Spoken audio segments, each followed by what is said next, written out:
Почитувани, еве и денеска сме овде пред Министерството за здравство. Со денови бараме декласификација на документите за тоа кои се вакцинирани. А Филипче бега. Самиот факт што бега говори дека си ја има мувата на капата.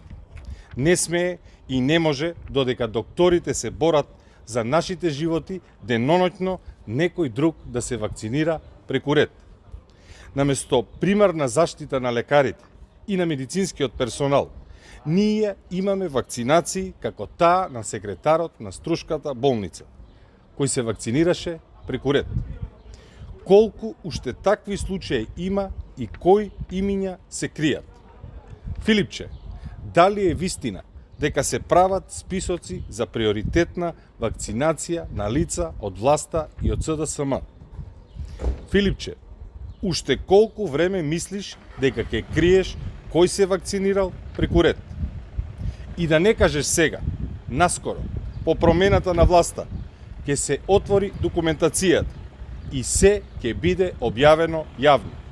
А тогаш нема да ги имате ниту институциите кои ве штитат, ниту блокадата во медиумите кои ја создаваат од владата. Се ќе излезе на виделин. Сите вакцинирани преку ред ќе се дознаат. Ќе одговарате за секој прерано згаснат живот. Ви благодарам на вниманието.